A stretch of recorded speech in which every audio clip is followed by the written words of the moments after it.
মাত্র ১ কাপ গুঁড়ো দুধ দিয়ে ১০ মিনিটে ১ কেজি রসমালাই আপনাদেরকে তৈরি করে দেখাবো, যেটা খেতে দারুণ মজার হয়। আর তৈরি করার প্রসেস এতটাই সহজ যে কেউ তৈরি করে ফেলতে পারবেন। যারা রসমালাই তৈরি করে বারবার ব্যর্থ হয়েছেন, ভেঙে যায় বা ফেটে যায়, অবশ্যই আমার আজকের রেসিপিটি ফলো করে অবশ্যই বাসায় ট্রাই করবেন। দেখবেন আপনাদের রসমালাইগুলো কিন্তু একদমই পারফেক্ট হবে। রসমালাই তৈরি করার জন্য প্রথমে একটি বোলের মধ্যে দিয়ে দিব ১ কাপ পরিমাণ গুঁড়া দুধ। আর দুধটি অবশ্যই ফুল ক্রিম মিল্ক পাউডার হতে হবে। এখন এর মধ্যে দিয়ে দিব খুবই সামান্য পরিমাণে বেকিং পাউডার, অর্থাৎ হাফ চামচের থেকে কম পরিমাণে ব্যবহার করতে হবে। এরপর দিয়ে দিব হাফ চামচ পরিমাণ ঘি। এখন এখানে একটি বোল নিয়েছি আর এই বোলের মধ্যে দিয়ে দিব একটি ডিম। ডিমটিকে এখন ভালো করে ফেটিয়ে নিচ্ছে। ডিমটিকে ভালো করে ফেটিয়ে নেওয়ার পর এখন এটাকে একটি সাইডে রেখে দিলাম।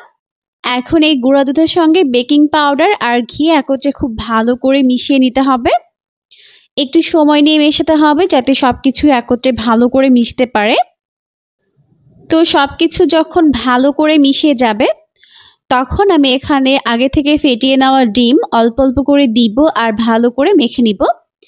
তো এটাকে এখন খুব ভালো করে মেখে নিচ্ছে। তো এভাবে মেশাতে মেশাতে আমার কিন্তু এখানে এতটুকু ডিম বেঁচে গেছে, আর কিন্তু এটা লাগবে না। এটাকে 2 মিনিটের জন্য রেস্টে রেখে দিচ্ছি। হাতটা খুব ভালোভাবে ধুয়ে ক্লিন করে নিয়েছি।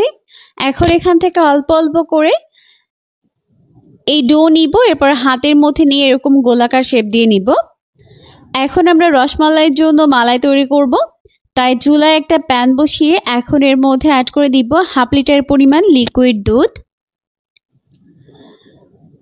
এখন আমি এখানে অ্যাড করে দিব 3টা এলাচ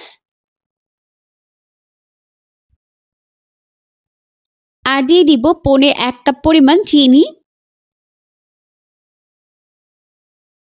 দুধটাকে কিন্তু আবার জাল করে ঘন করে ফেলা যাবে না, তাহলে কিন্তু আবার রসমালাইগুলো ফুলকো হবে না বা রসমালাইয়ের ভেতরে ভালো করে মালাই ঢুকবে না। তাই যখনই দেখবেন এরকম করে দুধটা ফুটতে শুরু করেছে তখনই এর মধ্যে রসমালাই শেপগুলোকে দিয়ে দিতে হবে। এখন এটাকে ঢাকা দিয়ে ঢেকে জাল করব ঘড়ি ধরে 7 মিনিট। তো চুলার আঁচটিকে হাই ফ্লেমে রেখে এটাকে জাল করতে হবে। আর এই ছিদ্রটিকে এভাবে বন্ধ করে দিয়েছি, ঢাকনার ছিদ্রটিকে। চুলার আঁচটিকে হাই ফ্লেমে জাল করার ফলে কিন্তু দেখা যাবে এটা এরকম উপচে পড়ে যেতে চাইবে, তখন ঢাকনা উঠিয়ে দিতে হবে, এরপর আবারও ঢেকে দিতে হবে। এভাবে এটাকে ঘড়ি ধরে চুলার পাশে দাঁড়িয়ে থেকে 7 মিনিটের মতো জাল করতে হবে। তো এভাবেই আমি প্রায় 7-8 মিনিটের মতো জাল করে নিয়েছি। আর এখন দেখতেই পাচ্ছেন রসমালাইগুলো ফুলে একদম টইটুম্বুর হয়ে গেছে। তো এখন আমি আপনাদেরকে একটি রসমালাই কেটে দেখাচ্ছি। এখন কিন্তু আমাদের রসমালাইগুলো একদম পারফেক্ট ভাবে রেডি হয়ে গেছে। খেতে কিন্তু দারুণ মজার হয়েছে, অবশ্যই বাসায় ট্রাই করবেন।